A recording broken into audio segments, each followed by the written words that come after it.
जय मां लक्ष्मी भक्तों। आप सभी लोग जानते हैं कि 25 जनवरी 2025 आज के दिन शक्तिला एकादशी पड़ रही है।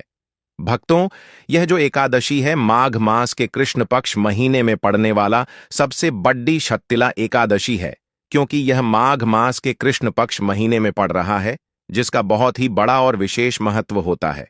और ऐसा दिन पूरे साल में सिर्फ एक ही बार आता है। और भक्तों, आप सभी लोग जानते हो कि 25 जनवरी माघ मास के कृष्ण पक्ष महीने का शनिवार शक्तिला एकादशी का अगर सबसे बड़ा कोई उपाय है तो वह एक दीपक वाला उपाय है। तो भक्तों, इस माघ मास के कृष्ण पक्ष माह के पहले शनिवार शक्तिला एकादशी के दिन आप लोगों को इस वह एक दीपक वाला उपाय को जरूर करना है। बहुत सारे लोग होंगे जिन लोगों ने इस उपाय को ना किया हो, मतलब पूरा साल निकल गया और उन्होंने किसी भी दिन इस वह एक दीपक वाला उपाय को ना किया हो। पर भक्तों, आपके पास एक आखिरी मौका बचा हुआ है, जो कि माघ मास के कृष्ण पक्ष महीने का शनिवार शक्तिला एकादशी के दिन। तो इस दिन आप लोगों को इस वाले उपाय को जरूर कर लेना है। भले ही आपने पूरे साल भर अभी तक इस उपाय को ना किया हो, पर अगर आपने इस माघ मास के कृष्ण पक्ष महीने के शनिवार शक्तिला एकादशी के दिन अगर इस वाले उपाय को कर लिया, तो आपको इस उपाय को करने का वह फल मिलेगा जिसकी आपने कभी कल्पना भी नहीं करी होगी। इसीलिए आप लोग इस वाले उपाय को एक बार जरूर कर लेना, ताकि आप लोगों के हाथ से यह मौका ना जा सके और आपको इस उपाय को करने का फल मिल सके। भक्तों, यह उपाय पंडित जी ने अपनी अभी की ही शिव महापुराण की कथा में बताया है। जिस उपाय को आज हम आपको बहुत अच्छे से समझाने वाले हैं, इस वीडियो को देखने के बाद इस उपाय को समझने के लिए आपको कोई और वीडियो को देखने की जरूरत नहीं पड़ेगी। तो चलिए भक्तों, उपाय को शुरू करते हैं। देखिए, यह माघ मास के कृष्ण पक्ष महीने के सोमवार शक्तिला एकादशी के दिन यह इतना खास होता है, इतना महत्वपूर्ण होता देखा है। कभी कभी बड़े बड़े पूजा पाठ अनुष्ठान से जो मनोकामना पूर्ण नहीं होते, वह माघ मास के कृष्ण पक्ष महीने के दिन एक छोटे से उपाय करने से ही आपकी मनोकामना पूर्ण हो जाती है। और बहुत सारे लोगों ने इस उपाय को किया भी है और उनको इस उपाय को करने का फल भी जरूर मिला है। अगर आप लोग भी इस उपाय को करना चाहते हैं तो आप इस उपाय को पहले अच्छे से समझ लेना, सुन लेना, उसके बाद करना। आपको इस उपाय का फल जरूर मिलेगा। और इस उपाय को कर लेने से आपके घर में चाहे किसी भी प्रकार की दुख और समस्या क्यों ना चल रही हो, आपको उसका कारण भी नहीं पता है कि भाई यह समस्या किस कारण से चल रही है, उसका कुछ भी कारण हो सकता है, जैसे पर दोष हो सकता है या किसी भी तरह का मंगल दोष भी हो सकता है। तो इस दिन आप लोगों को एक दीपक वाला उपाय कर लेना है। यह एक ऐसा उपाय है जिस उपाय को अगर किसी विशेष दिन पर किया जाए तो भाई उस विशेष दिन का जो है वह तो हमें मिलता ही मिलता है, पर हमने उस दिन पर इस उपाय को किया है तो हमें उससे भी बड़ा फल मिलता है, और फल बहुत जल्दी मिलता है, क्योंकि आप इस उपाय को बहुत ही बड़े और विशेष दिन पर कर रहे हो। तो चलिए अब उपाय के बारे में बात करते हैं, लेकिन उससे पहले आप लोगों को यह जानना आवश्यक है कि आखिर यह उपाय किस समय करना है, किसको करना है और कैसे करना है। तो चलिए हम आगे आपको वीडियो में एक एक करके बता देते हैं। लेकिन उससे पहले अगर आप लोग हमारे चैनल पर नए हैं तो हमारे चैनल को सब्सक्राइब कर लेना और इस वीडियो को लाइक करके कमेंट बॉक्स में श्री शिवाय नमस्तुभयम ओम नमः शिवाय जरूर टाइप कर देना।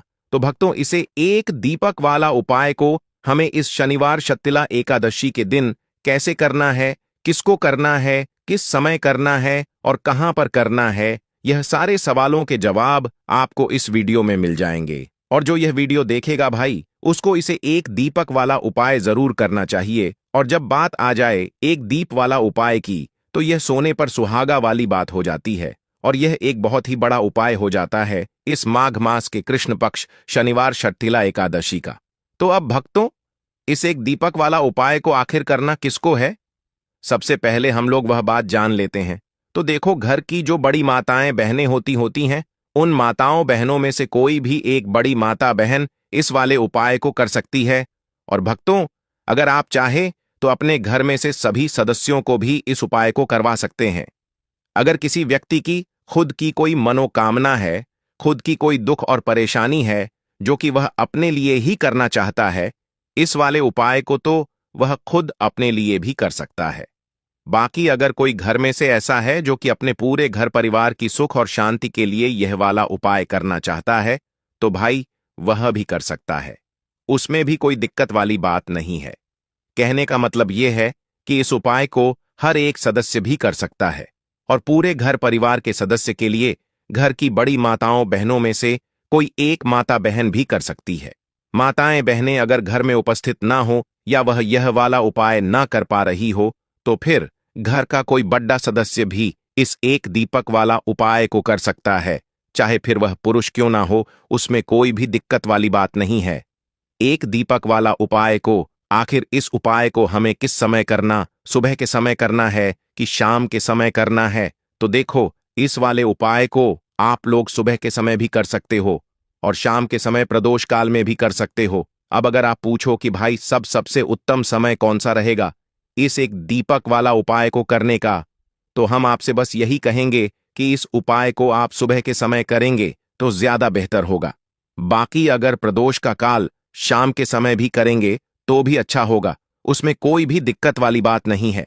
तो अब भक्तों, जो अगली सबसे बड़ी और महत्वपूर्ण बात आती है वह यह आती है कि सुबह अगर हम उपाय को करेंगे तो हमें कितने बजे से लेकर कितने बजे तक के बीच में करना है, और शाम के समय प्रदोष काल में करेंगे तो हमें कितने बजे से लेकर कितने बजे के बीच में करना है।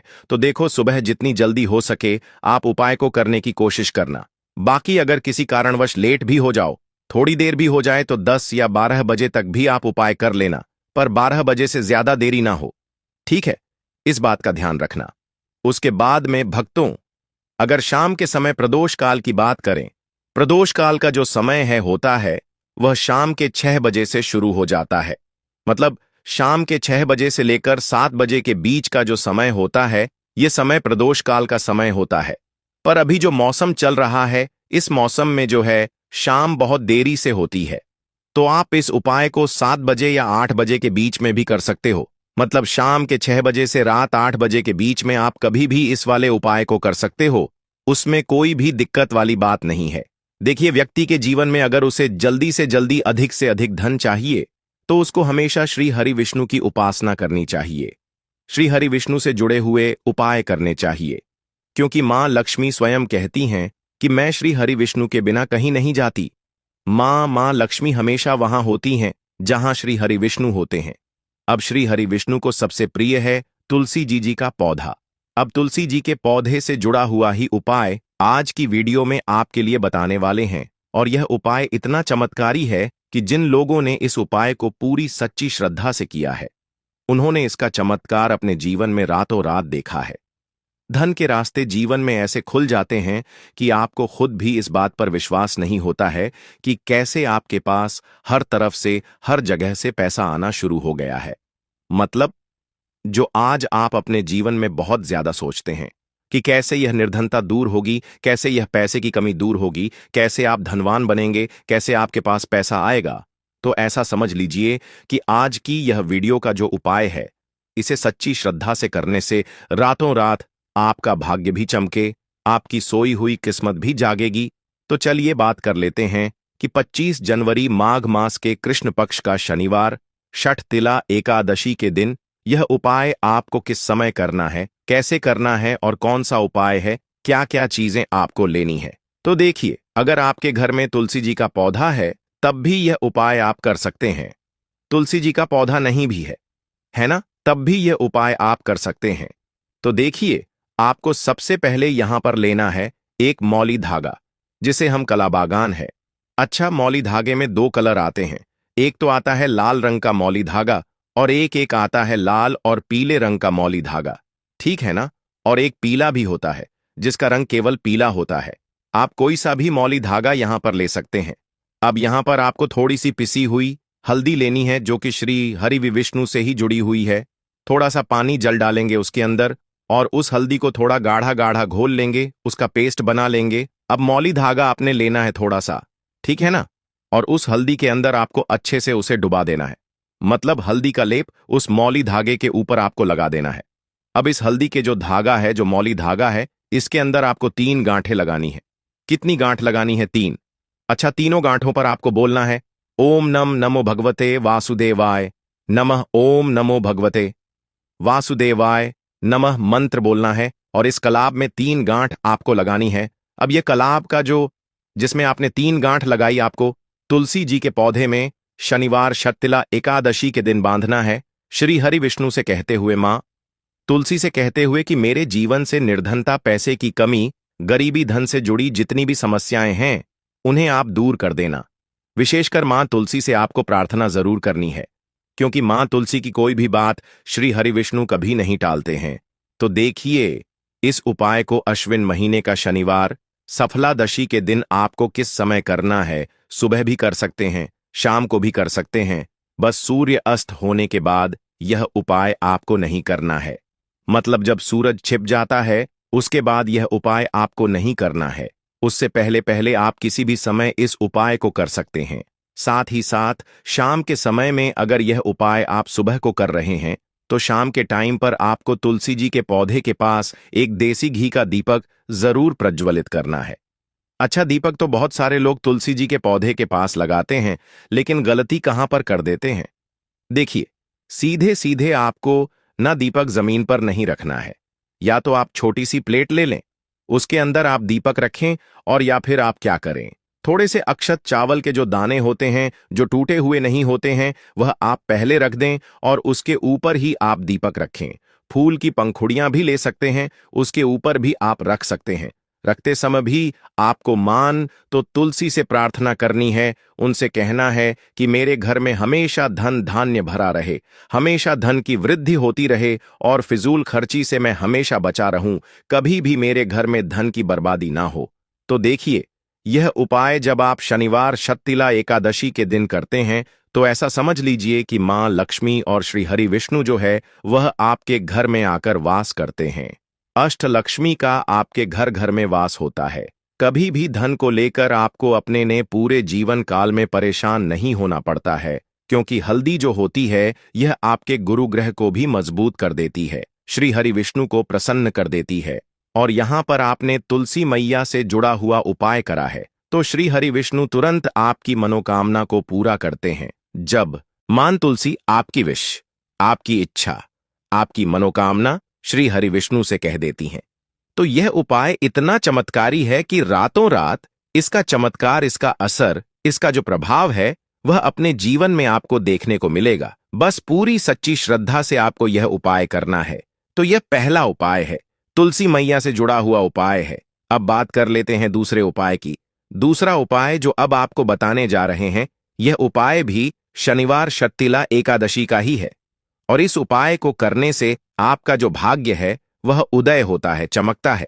आपका भाग्य, आपके भाग्य में अगर दुख का तकलीफें ख है न, वह आपके जीवन से दूर हो जाती है। क्योंकि देखिए, भाग्य में कुछ लिखा हो, उस जो भाग्य में लिखा है ना उसे भोगना ही पड़ता है व्यक्ति को, है ना। लेकिन भाग्य में लिखा हुआ भी आप बदल सकते हैं। जब आप भगवान की सच्ची श्रद्धा से, मतलब पूरी सच्ची श्रद्धा से उपासना करते हैं, उनकी पूजा अर्चना करते हैं, तो देखिए आपको करना क्या है। यहां पर आपको लेनी है एक छुटकी पिसी हुई हल्दी, और हल्दी आपको थोड़ा सा जल डालकर, थोड़ा सा गंगा जल डालकर इसका गाढ़ा गाढ़ा सा पेस्ट बना लेना है। और हल्दी का तिलक सबसे पहले आपको श्री हरि विष्णु को लगाना है। सबसे पहले श्री हरि विष्णु के लगाएंगे और फिर वही हल्दी का तिलक आपको अपनी कलाई पर, ठीक है ना, और अपने मस्तक पर लगाना है। इस उपाय को जब आप करते हैं तब आपको श्री हरि विष्णु से कहना है, मां लक्ष्मी से कहना है कि मेरे दुख, मेरे जीवन में जितने भी दुख हैं, कष्ट हैं, जो मेरे भाग्य में लिख गए हैं, उन्हें आप दूर कर देना। आपकी कृपा होगी तो जीवन का बड़े से बड़ा दुख और कष्ट भी दूर हो जाएगा। तो देखिए, जब इस उपाय को आप करते हैं ना, तो हल्दी जो होती है यह एक जगह से, मतलब एक दिशा से सुख और स्वभाव भाग्य को नहीं खींचती है। 4 दिशाओं से आपके जीवन में सुख, धन, वैभव, समृद्धि, इनको बढ़ाने का काम करती है। इसीलिए कोई भी जब हम शुभ काम करते हैं, कोई भी अच्छा, जैसे शादी विवाह हो गया, तो उसमें हम हल्दी जरूर लेते हैं, क्योंकि हल्दी जो होती है यह सकारात्मक ऊर्जा को भी बढ़ाती है, सुख सौभाग्य को भी बढ़ाती है, आपके धन को भी बढ़ाती है और आपके गुरु ग्रह को मजबूत करती है। अच्छा, हमारा जो गुरु ग्रह होता है ना, हमारी कुंडली में यह सबसे ज्यादा महत्वपूर्ण होता है। है, क्योंकि धन को बढ़ाने का और अधिक से अधिक धनवान बनाने का जो काम करता है वह गुरु ग्रह ही करता है। तो बहुत ही उत्तम यह उपाय है। इस उपाय को जब आप करते हैं, तिलक हल्दी का लगाते हैं, तो आपके भाग्य के जो दुख हैं वह सुख में बदल जाते हैं। बस पूरी सच्ची श्रद्धा से आपको यह शनिवार शत्तिला एकादशी के दिन उपाय करना है। साथ ही साथ बात कर लेते हैं अपने अपने तीसरे उपाय की, जो कि स्थिर लक्ष्मी के वास के लिए है। देखिए, स्थिर लक्ष्मी का वास मतलब पैसा घर में आता है और खर्च हो जाए है। अगर ऐसा आपके साथ हो रहा है तो बिल्कुल आपको यह गलती नहीं करनी है। यह तीसरा उपाय जरूर करना है और इस आपको बिल्कुल छोड़ना नहीं है। देखिए, महादेव ने स्वयं इसके बारे में बताया है। तो आपको क्या करना है? आपको यहां पर एक देसी घी का दीपक तैयार करना है। तो आपको यह दीपक जलाना है बेल पेड़ के नीचे। तो बेल के पेड़ में शाम के समय धन की देवी माता लक्ष्मी वास करती हैं और महादेव ने स्वयं कहा है कि जो व्यक्ति शाम के समय बेल पेड़ के नीचे दीपक जलाए, कभी भी उसके घर में धन की कमी होगी ही नहीं, तो स्थिर लक्ष्मी का वास होगा। तो आप यह उपाय जरूर करें। भक्तों, अगर इस एकादशी आप मां लक्ष्मी और भगवान श्री हरि विष्णु और मां लक्ष्मी की असीम कृपा पाना चाहते हैं तो कमेंट बॉक्स में लिखें जय मां लक्ष्मी, जय श्री हरि विष्णु। इस साल हम पर अपनी कृपा परे और हमारे दुख दूर करें। और आपसे अनुरोध है कि इसी तरह की और ज्ञानवर्धक वीडियो पाने के लिए हमारे चैनल वास्तु ज्ञान ज्योतिष को सब्सक्राइब करें। जय मां लक्ष्मी।